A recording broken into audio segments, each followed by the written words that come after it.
Well, today I was honored to have Dr. Antonio Damasio on the podcast. If you're unfamiliar, he's currently the David Dornsdorf Chair in Neuroscience and a professor of neuroscience, psychology, and philosophy at USC. He's the founder and director of the Brain and Creativity Institute, which researches human emotions, memory, communication, and decision-making, and he's regarded as one of the most influential psychologists of the modern era. Dr. Damasio has also authored several highly acclaimed books, including Descartes' Error, The Feeling of What Happens, Looking for Spinoza, Self Comes to Mind, and most recently, Feeling and Knowing. He received an MD and PhD from the University of Lisbon, Portugal. And this was another really fun one. We touched on basically where does this brain and mind and consciousness come from? And he traces it back to a pretty surprising mechanism. I hope you enjoy this as much as I did. Here is Dr. Antonio Damasio. All right. Well, Dr. Damasio, it's great to be with you on the FitMind podcast. Thanks for joining me. My pleasure. I wanted to start with a question that seems kind of obvious, but then when you think about it, it's maybe not so obvious. And it's one that a lot of your research helps us understand, which is why do we have a brain to begin with? Well, that's a very profound question, and I think I have an answer for you. We have a brain to help us manage our life. What we are fundamentally is complex living organisms. And because of that complexity, you need quite a lot of assistance to manage it properly. So when historically living organisms were very simple at the level of, say, one cell or a few cells, that complex could manage itself fairly well without special assistance. It's as complexity increased and organisms became more and more complicated and different systems appeared, that there was a need to coordinate. And literally the best word for this is coordinate. So it's a way of making sure that what one part is doing is not in conflict with another part, and so that there is some kind of harmony. In the end, we have nervous systems to create harmony among the different components of a living organism and to make it function in accordance with the fundamental quote-unquote goals of a living organism, which is to maintain its life as well as it can during the period that has been allotted for that life by the genome of that particular organism. So if I'm understanding you right, so we have the body and the nervous system running throughout, and the brain is kind of this central command center that's helping us, that's helping coordinate the body in some sense? So let me help clarify that. When you asked me, did you ask me about the brain or about nervous system? I can't recall anymore how you formulated your question. The first question was about the brain. Yeah. The brain. Okay. So when I hear the word brain, for me, I'm thinking about nervous system, because I don't make a fundamental distinction between central and peripheral components. It's all nervous system. So the answer that I gave you was meant to answer the question of why is it that we have a nervous system to begin with? Because if you go back historically, organisms that were, lived for eons did not have nervous systems, did not have brains either. So brain is a sort of vague term that we use to refer to the central components of a nervous system, because nervous systems have a peripheral component, all the nerves that go into every nook and cranny of our living organism, and then there are these central components that include nuclei, and that include, for example, in the case of what we normally refer to as the brain, this complex of structures that is within our cranial vault. But even that is not one single thing called brain, because there are all sorts of different aspects of the cerebral cortex, the different nuclei that are in the base of the brain, nuclei that are in the brain stem, in the spinal cord. So it's words like brain are funny because they have different meanings for lay people and for scientists. But what I think is very good for your audience is to get the idea that the central issue is a nervous system. We have nervous systems to help coordinate life. Nervous systems are a historical answer to the complexity of our organisms, to the growing complexity of our organisms, and to the need to coordinate functions.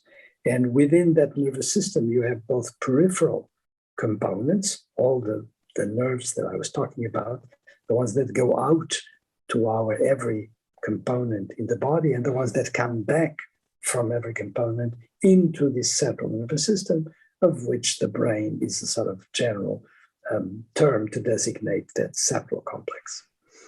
One of the things that you mentioned is how in the beginning there was just action, there were just bodies, but no minds. And I thought, this was very counterintuitive to me, and it helped my understanding of how the mind came to be. So could you walk us through kind of the high level evolutionary steps here? Yeah. So the sort of to make it as simple but hopefully true as possible, I would say that when you think about simple organisms like, for example, bacteria, you're thinking about simple creatures that have cells. They don't even have a nucleus in that cell. So that there is a living organism, there's a perimeter to that organism, and inside there are exchanges of energy and production of energy also that allow that organism to maintain its life. So there's metabolism, for example. And all this is being run according to certain goals that maintain the operations in such a way that the whole thing does not explode, it does not die off immediately or some such. So there is again, I'm thinking about the word harmony. There's a way of making the operation conform to a certain set of parameters that will allow it to continue for a certain amount of time, okay? And simple organisms like that actually have, and many other organisms, they have one cell or a few cells and sometimes nucleus or not. Those organisms clearly did not have anything that we could call a mind, although, interestingly, they had the possibility of action. They could move about in the world. They had the possibility of, in a way, sensing, in a very primitive level, sensing that there was something that would impinge against them, for example, and say, mechanically destroy them. And they can sort of recoil and move away from any kind of influence that would be destructive. And in a way, they have an intelligence, which we have to put in quotes, because it's not the kind of intelligence that you or I are normally. We're accustomed to deal with intelligence looking at somebody who is smart and is doing something very smart, or with the contrary of it, which is doing something stupid, which is contrary to what the person should be doing. Simple organisms don't have intelligence in the sense that it is minded, it's coming out of, say, for example, reasoning over a certain problem. But they have intelligence that is sort of built into the system. And that intelligence will allow them to do funny things, such as, for example, if an organism requires a certain kind of temperature to operate at its best, if the temperature goes up, that organism will move away, seeking a territory that has a temperature that is commensurate with its own internal goals. So there is intelligence in that sense, which really consists of responding to the environment in a way that will allow it to continue. So to go back to your very interesting question, you wanted me to walk you through this. Well, so there are actions in the sense that organisms can go in one direction or another, seeking, for example, nourishment, or seeking the best kind of temperature, or avoiding some kind of confrontation, quotes, with the environment or with others. And then there's this basic intelligence that is allowing them to operate better within that environment. But none of this is minded, quote unquote. And by minded, I mean none of this is accompanied by a representation of what is actually happening in the world around or inside the organism. And this is what, for your viewers, is the important thing.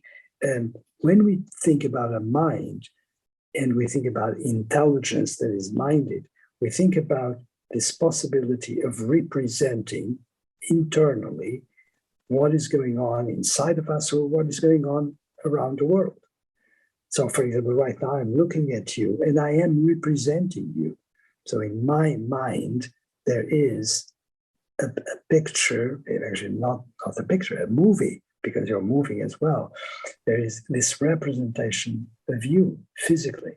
And when you talk, I hear the sounds that make up your sentence, and that too is represented at that level in sound form.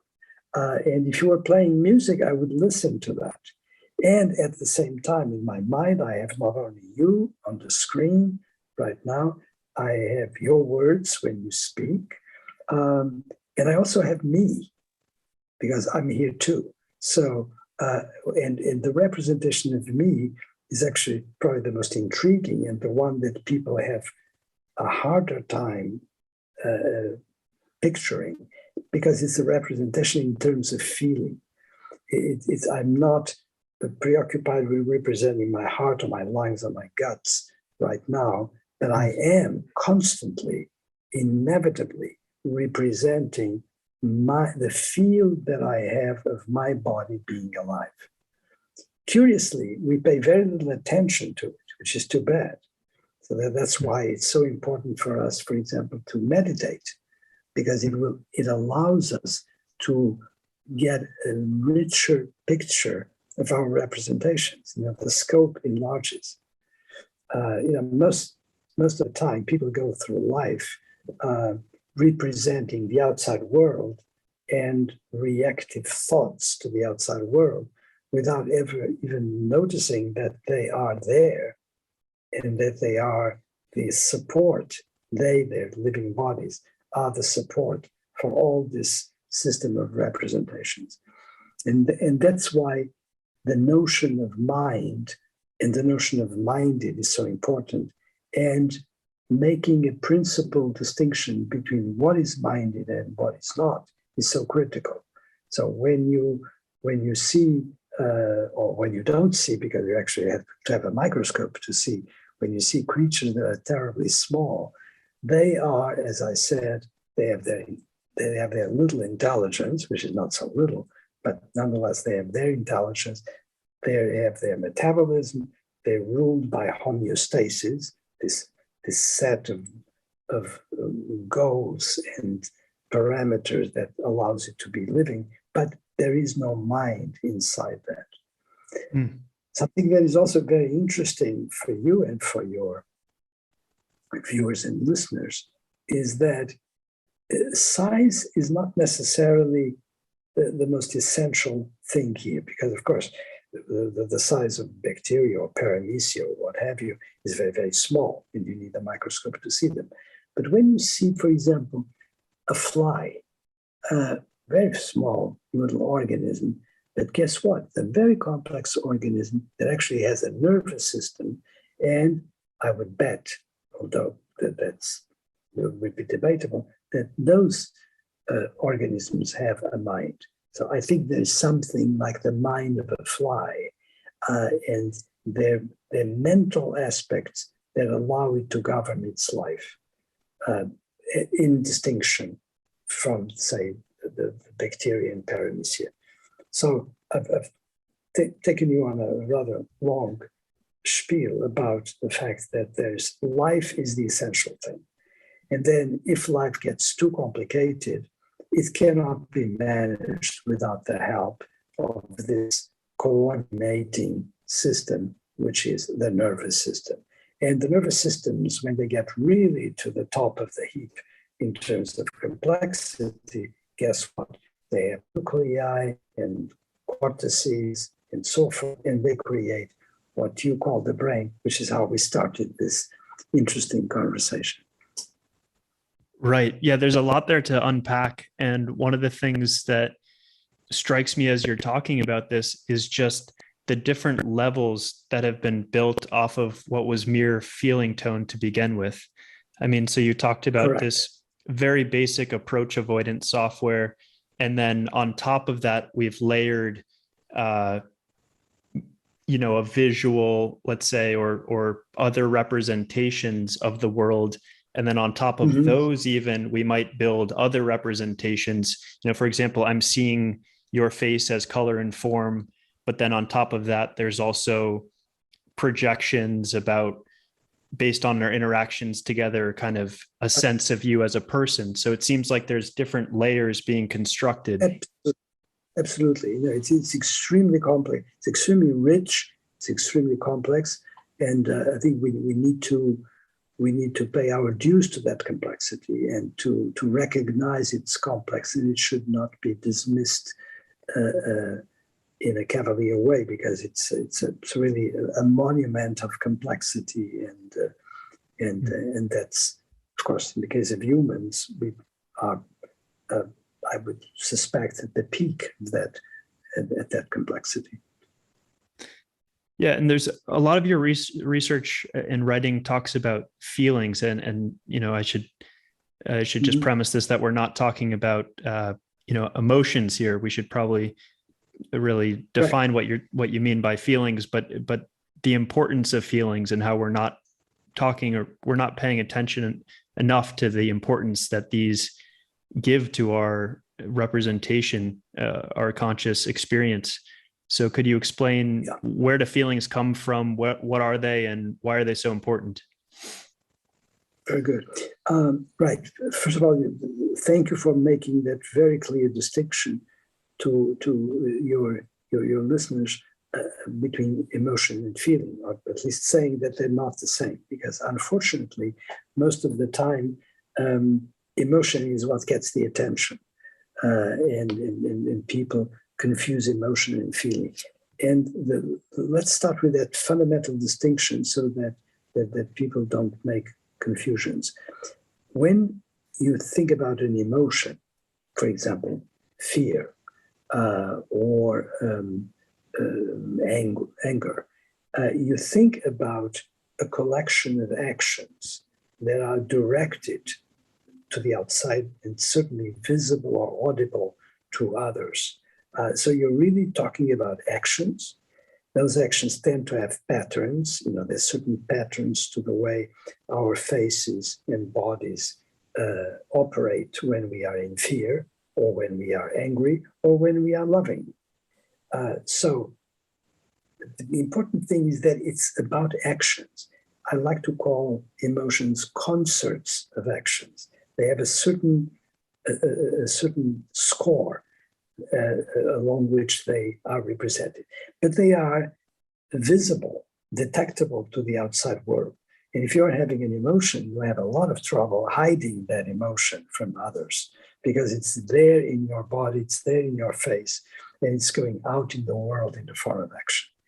When you have feelings, nobody can see or hear your feelings. Your feelings are internal. So the fundamental difference is that emotion, as the term implies, is about movement. It's about movement projected to the outside, whereas feelings are internal, they're subjective. Feelings are my own and your own, and I can tell you about my feelings, but you cannot see my feelings, you cannot hear my feelings, you cannot detect them unless I tell you.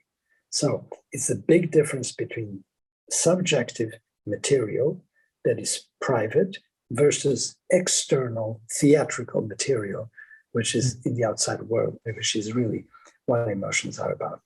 Now, the interesting thing is that what is the function of feelings? Why do we have this stuff called feeling?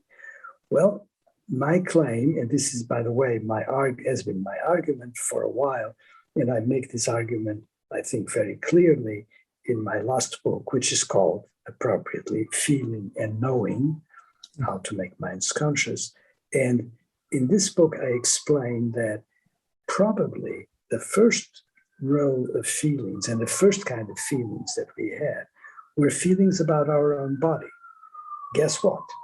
Hunger, thirst, pain, discomfort, well-being, fatigue, desire. All of these are feelings, and they are really the fundamental collection of feelings that is the base of our feeling system. What feelings, those feelings are doing is informing your mind about the state of your body. And this is really quite spectacular because it is feelings producing knowing. That's why I came to this title, Feeling and Knowing. And feelings are, for me, the inauguration of this great spectacular development called consciousness. So if you turn to me and ask me, Antonio, how did feelings start? I'll say the same way that consciousness started. Feelings are the beginning of consciousness. Consciousness started when we started having feelings that told us that we were hungry or thirsty or that we were in pain, because they were, from the point of view of evolution, a first arrival at a point of giving you information, giving you knowledge about the state of your body.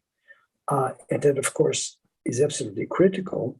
And in the history of organisms, that is all geared to creating efficiencies about how life operates. You can see the beauty of this.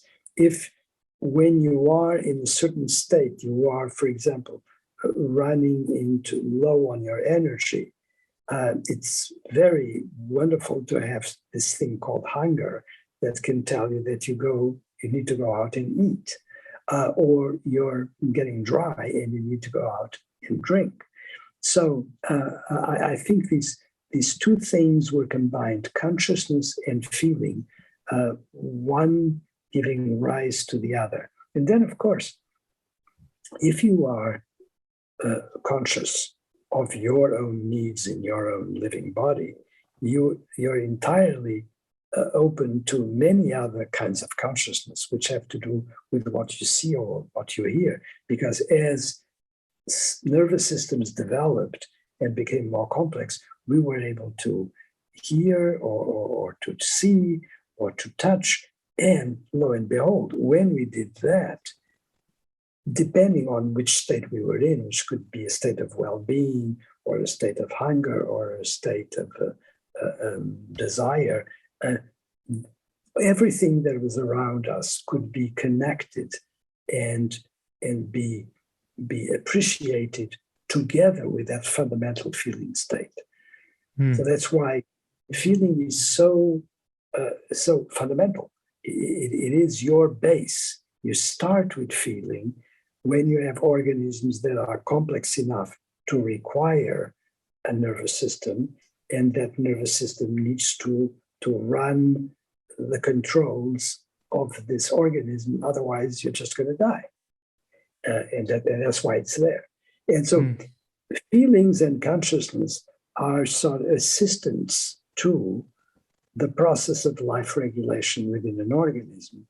And they depend on this great development within a living organism, which is a nervous system. So you have really an enchainment of developments. You have life, and as life becomes more complicated, you need to have more and more devices that help you run that complexity and not fall apart and die. And nervous systems were a great answer to that. And what nervous systems produced that is fundamental to that goal of maintaining life, maintaining it in check, is actually feelings. That's the grounding of the process of maintaining life in complex organisms. And of course, once you developed feeling, you were, without noticing it, developing consciousness. Yeah, that makes a lot of intuitive sense to me. And as you just said, and as the title of your book suggests, in order to, if a feeling is going to have any value, there needs to be a knower there, some kind of consciousness that's interpreting the signal that's coming in. Exactly. And that knower is, of course, implanted in your body.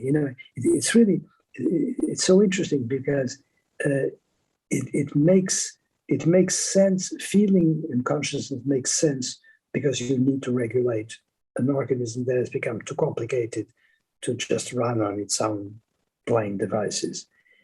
And that, of course, also generates a knower, because the knower is the organism. The knower is the living organism. I'm always a little bit perplexed when people find this. I don't know what they want to know more, because they say, well, how do you know it's the knower? Well, our knowledge, our knowing is predicated on the fact that there is an organism that knows. It's revealed at the same time.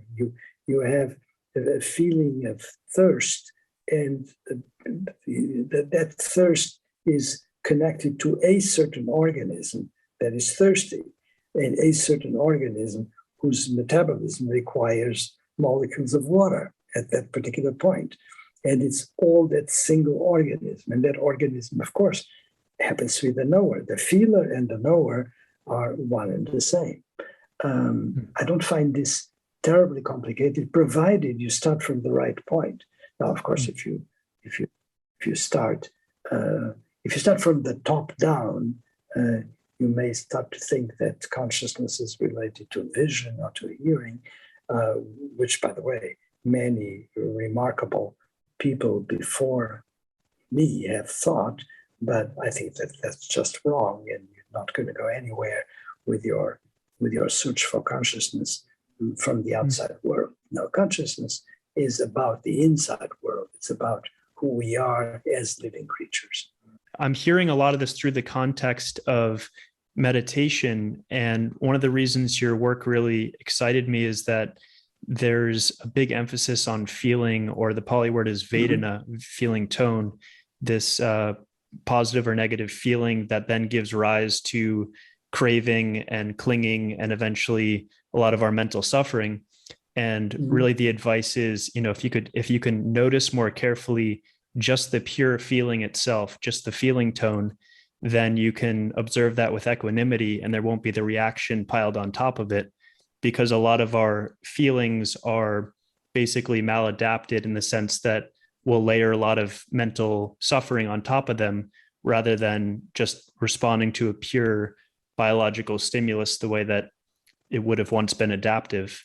So I'll just throw that out there, and also just wonder your thoughts on that, or if there's other kind of conclusions that you can build off of this emphasis on feeling.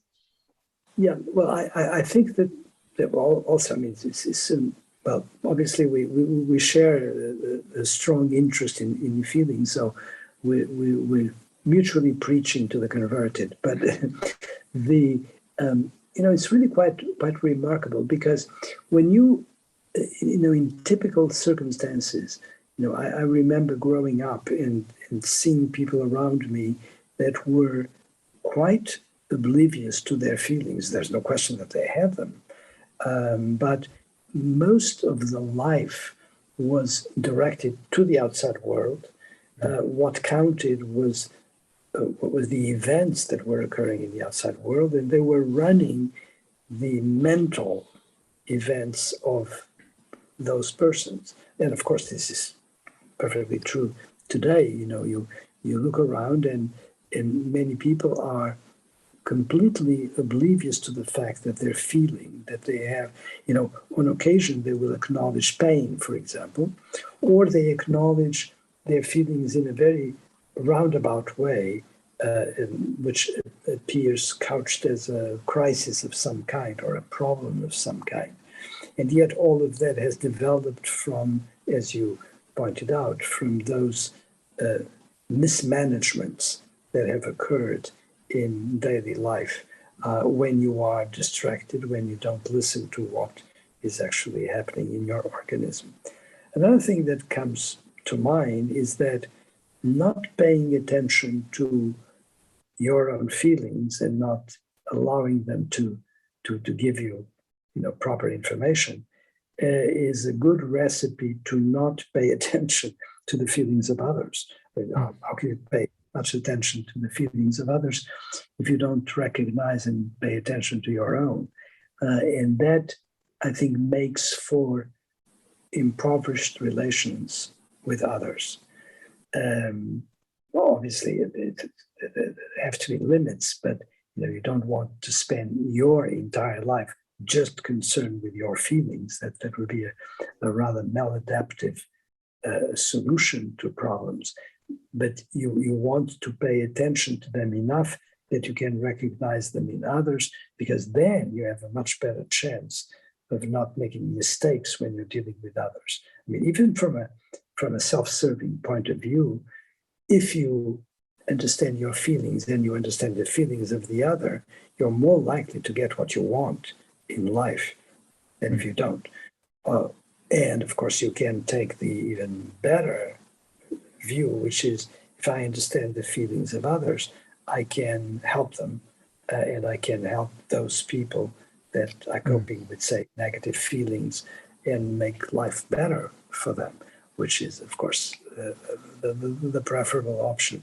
But so, from every conceivable perspective, I find knowledge about feeling extremely important, extremely relevant, and I would say that culturally, that's one of the things that societies such as ours need to pay attention to, because the world outside is so colorful and so noisy and so rich that you can easily spend an entire life just connecting with the outside world without ever paying attention to what's inside. And of course, if you're doing that, you can be lucky and things go well, or you can have a disastrous life with all sorts of pains, natural and induced. But most of all, you're going to miss the opportunity of having some kind of integrated experience of what it is to be alive in the circumstances we humans have, which is the circumstances of having a very complicated organism, but one that is endowed with a nervous system that, together with the living organism, allows you to feel and allows you to have this tremendous amount of knowledge about others and about the world around. Yeah, this is a really good point you make about how our introspective abilities are limited in a lot of ways, and especially in such a distracted world, we're liable to not pay attention to our feelings and then miss the signal altogether. So you could just keep repeating the same mistakes that are bringing up bad feelings and not even be aware that, you're feeling that way to begin with. And I'm curious, so you've explained, kind of from the cellular level all the way up to then the organism, human level, and now the social level. And then you talk about feelings are also important on a mass cultural level. Could you talk a bit more about how feelings impact our culture? Yeah, right. The first thing I would say is the way in which, without feeling, you really cannot have cultural interactions, because they get reduced to the factual material. But the many avenues to try to answer your question. For example, in terms of a general cultural system, you have the way in which feelings play a role in the development of art.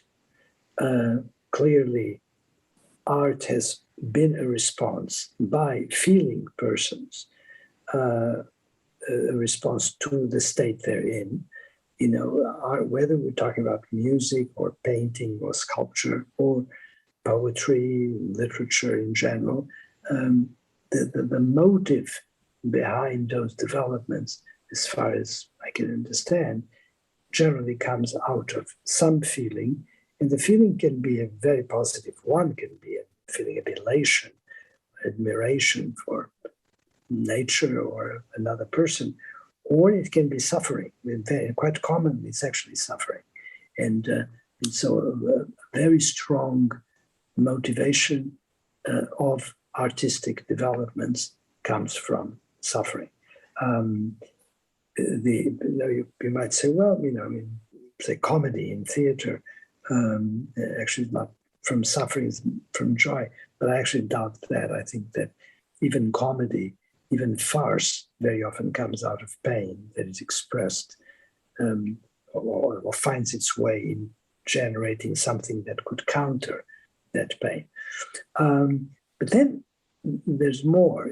Feelings also play a role in how you organize society, in how you organize society politically, in how you organize society in terms of justice. So you have the idea of justice, for example, in relation to something wrong or not. Do we want to say correct the fact that somebody was hurt inappropriately or robbed? Even that comes out of the feeling system, because it's feelings that will give you the sense of outrage or the sense of injustice that is associated with certain events in our cultures. So not just the arts, but the entire justice system is also being very importantly influenced by our feeling systems. And of course, if you move sideways to politics, well, politics is about whether or not people think that they are getting their due, people think that they are getting what they need from their peers. And that too is filtered by a sense of being comfortable or not, of being in pain or not, of admiring someone else as a leader or not.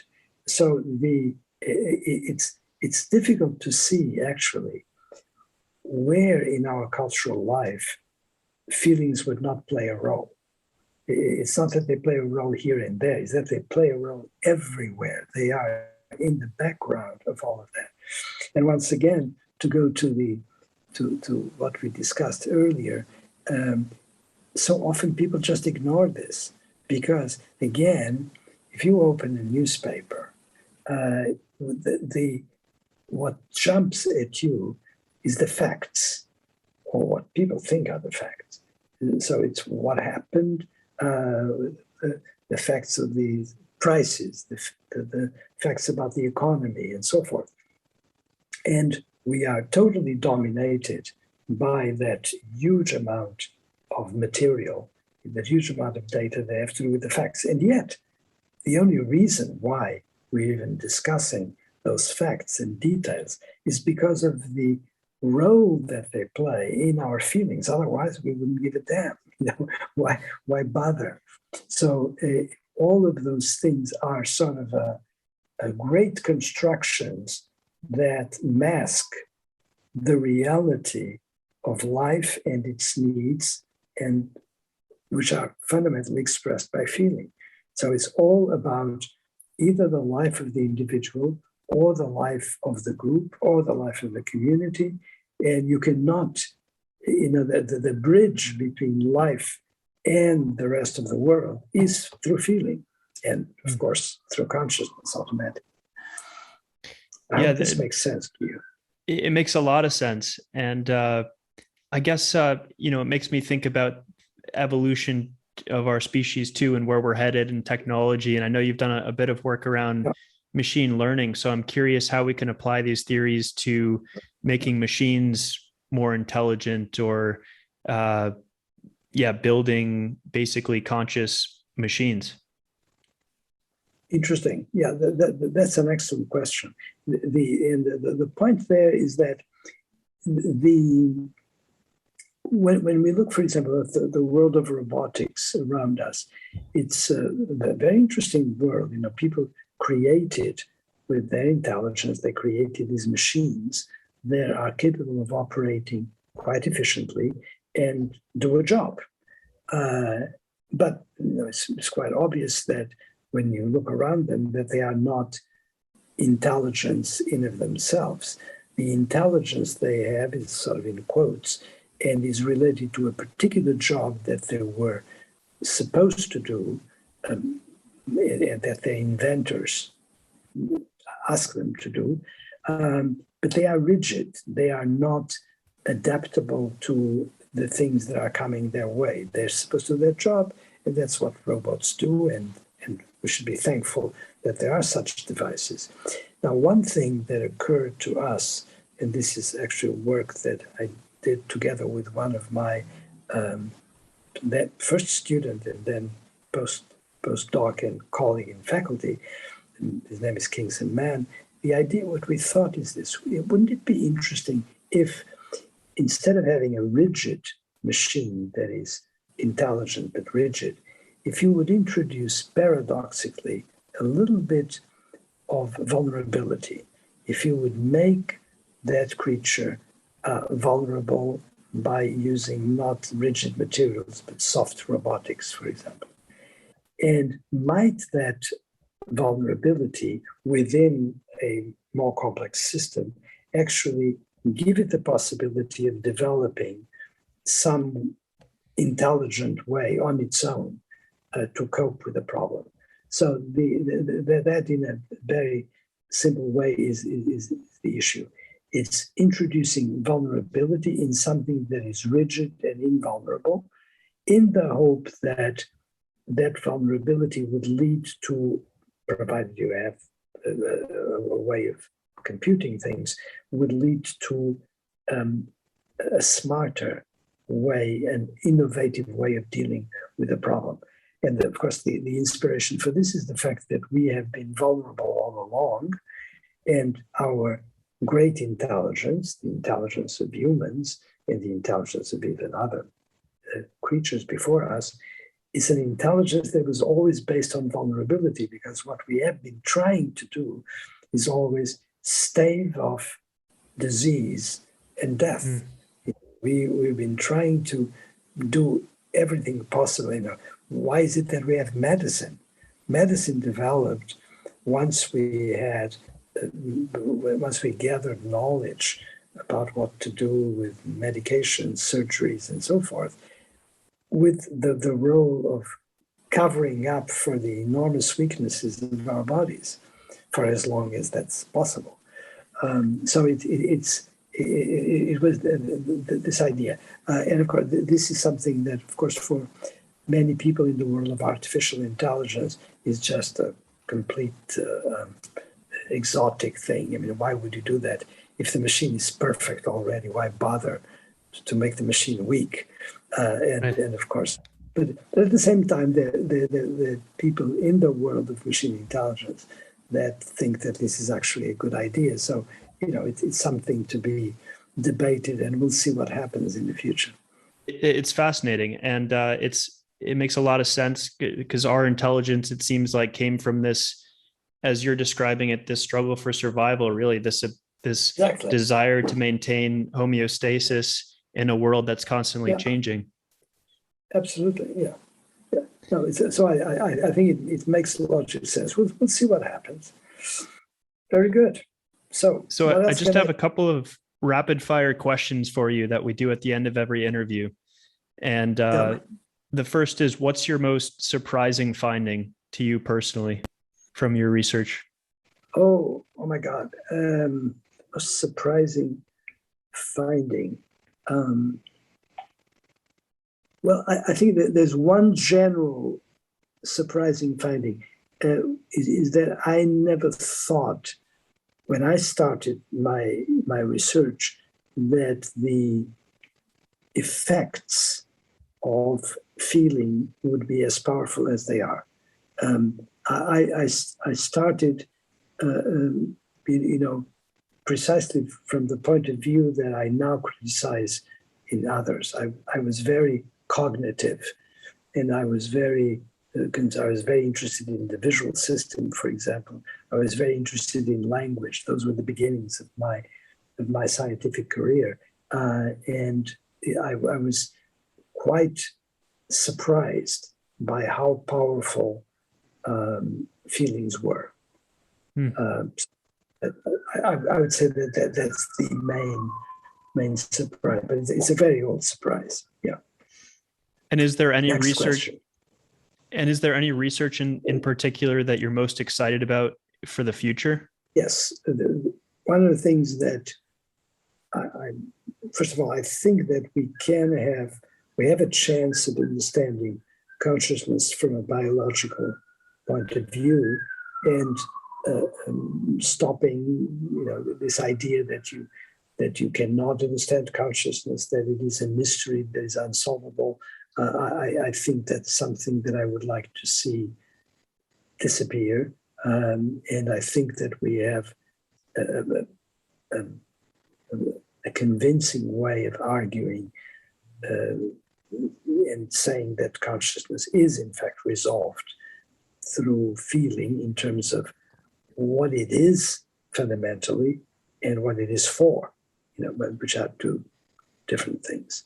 I think that's probably the thing that most intrigues me, is that possibility, and I would like to see that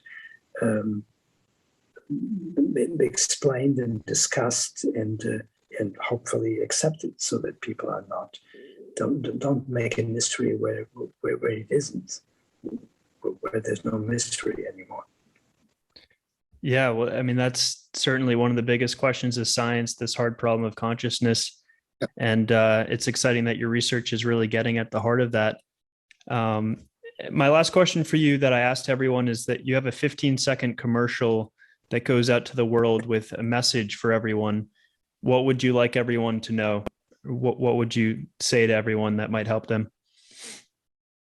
Oh, can I make it an amusing answer? The amusing answer. Here's the commercial. I have a new book. It's called Feeling and Knowing, Making Minds Conscious. So go out and get it, read it, and see if you get my points. And if you don't, write me and protest. No, I think that's my very. If it were another time, but right now my book is actually coming out on Tuesday, so you have the perfect timing for a commercial for this book, and I hope you enjoy it as much as my friends say that they enjoy it and that they have learned from. So go out Wonderful. and get Feeling and Knowing. Okay. Wonderful. Yeah, I was going to say that. So by the time this podcast comes out, it will definitely already be out on Amazon. And yeah, where else can folks find your work or follow you? The work is published in books and in scientific papers, and there are things out there, older work in the lectures all the time that are on different media. So if you go to websites that have those lectures, you have a way of learning from them, and I think they are many of them are in the public domain. Wonderful. Well, listen, thanks so much for sharing your knowledge with us. Your passion for this field is really palpable and contagious, and it really is. A lot of it's counterintuitive, but it changes the way that I've seen the world, and I thank you for your time. It's been a real honor. Thank you, Liam. It's a great pleasure, and I'm glad we were able to talk.